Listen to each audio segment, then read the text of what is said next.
right? And boy, the other team just never knew what hit them. Because when you're only doing it for one play and you're just not where you're supposed to be, and freedom's just another word for nothing left to lose, boy, are you going to clean somebody's clock for that one play. And that kind of enthusiasm was great. And to this day, I am most comfortable on a football field. I mean, it's just one of those things where, you know, if I'm working a hard problem, people will see me wandering the halls with one of these things. And that's just because, you know, when you do something young enough and you train for it, it just becomes a part of you. And I'm very glad that football was a part of my life. And if I didn't get the dream of playing in the NFL, that's okay. I probably got stuff more valuable. Because looking at what's going on in the NFL, I'm not sure those guys are doing so great right now. Okay? And so one of the expressions I learned in electronic arts, which I love, which pertains to this, is experience is what you get when you didn't get what you wanted. And I think that's absolutely lovely. And the other thing about football is we send our kids out to play football or soccer or swimming or whatever it is. And it's the first example of what I'm going to call a head fake or indirect learning. We actually don't want our kids to learn football. I mean, yeah, it's really nice that I have a wonderful three-point stance and that I know how to do a chop block and all this kind of stuff. But we send our kids out to learn much more important things: teamwork, sportsmanship, perseverance, et cetera, et cetera. And these kinds of head fake learnings are absolutely important. And you should keep your eye out for them because they're everywhere. All right, a simple one, being an author in the World Book Encyclopedia. When I was a kid, we had the World Book Encyclopedia on the shelf. For the freshmen, this is paper.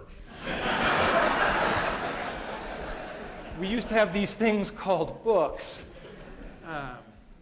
And after I had become somewhat of an authority on virtual reality, but not like a really important one, so I was at the level of people the World Book would badger, they called me up and I wrote an article, and this is Caitlin Kelleher. And there's an article, if you go to your local library where they still have copies of the World Book, look under V for virtual reality, and there it is. And all I have to say is that having been selected to be an author in the World Book Encyclopedia, I now believe that Wikipedia is a perfectly fine source for your information because I know what the quality control is for real encyclopedias. They let me in. All right, next one.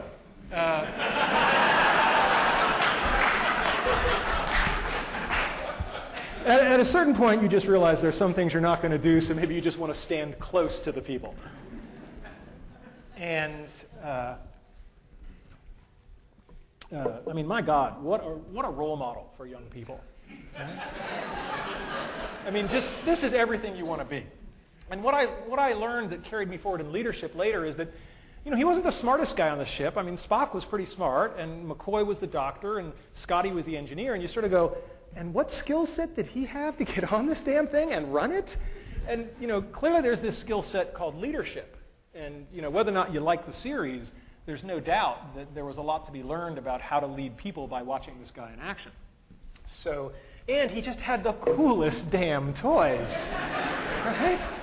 I mean, my God, he, you know, I just thought it was fascinating as a kid that he had this thing and he could, you know, talk to the ship with it. Right? You know, I just thought that was just spectacular. And of course, now I own one and it's smaller. So that's kind of cool. So I got to achieve this dream.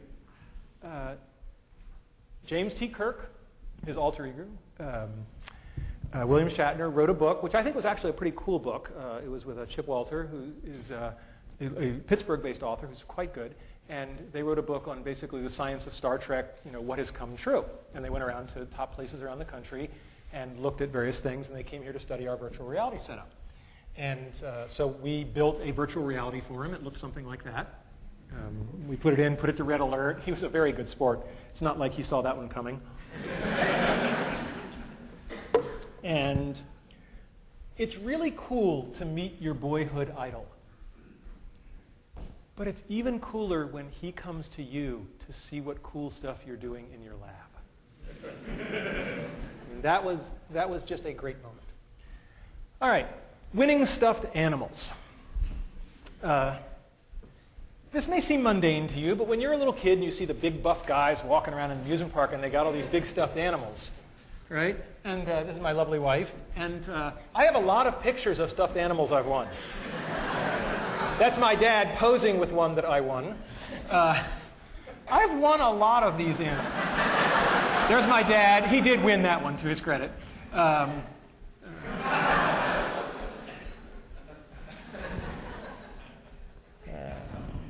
Right? And this was just a big part of my life and my family's life. But, I can hear the cynics. In this age of digitally manipulated things, maybe those bears really aren't in the picture with me, or maybe I paid somebody $5 to take a picture in the theme park next to the bear, and I said, how in this age of cynicism can I convince people? And I said, I know, I can show them the bears. Bring them out.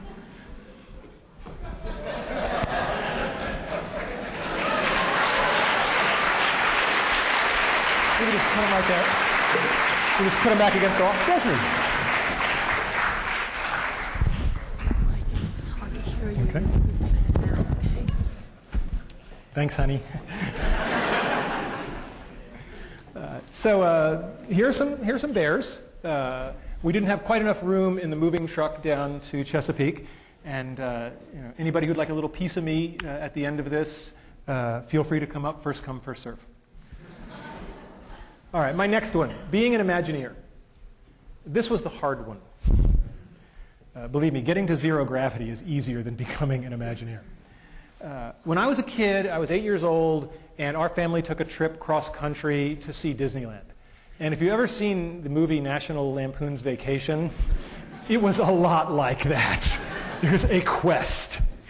And these are real vintage photographs. And there I am in front of the castle, and there I am, and for those of you who are into foreshadowing, this is the Alice ride.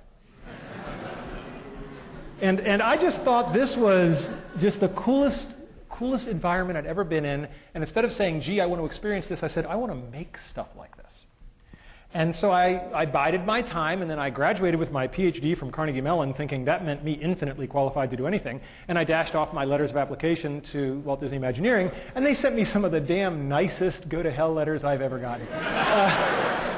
I mean, it was just, we have carefully reviewed your application, and presently we do not have any positions available which require your particular qualifications. Now think about the fact that you're getting this from a place that's famous for guys who sweep the street, right? So that was a bit of a setback. But remember, the brick walls are there for a reason, all right? The brick walls are not there to keep us out. The brick walls are there to give us a chance to show how badly we want something. Because the brick walls are there to stop the people who don't want it badly enough. They're there to stop the other people. All right, fast forward to 1991. We did a system back at the University of Virginia called Virtual Reality on $5 a day. Just one of those unbelievable, spectacular things. I was so scared back in those days as a junior academic. Jim Foley's here, and I just love to tell this story. He knew my undergraduate advisor, Andy Van Dam, and I'm at my first conference, and I'm just scared to death. And this icon in the user interface community walks up to me and just out of nowhere just gives me this huge bear hug, and he says, that was from Andy. And that was when I thought, okay, maybe I can make it, all right? Maybe I do belong. And a similar story is that this was just this unbelievable hit because at the time everybody needed $500,000 to do virtual reality, and everybody felt frustrated. And we literally hacked together a system for about $5,000 in parts and made a working VR system. And people were just like, oh my God, it's like the Hewlett-Packard Garage thing. This is so awesome. And so in giving this talk, and the room has just gone wild. And during the Q&A, a guy named Tom Furness, who was one of the big names in virtual reality at the time, he goes up to the microphone and he introduces himself. And I didn't know what he looked like, but I sure as hell knew the name. And he asked a question. And I was like, I'm sorry, did you say you're Tom Furness? And he said, yes. I said, then I would love to answer your question, but first, will you have lunch with me tomorrow? And there's a lot in that little moment, right? There's a lot of humility, but also asking a person where he can't possibly say no.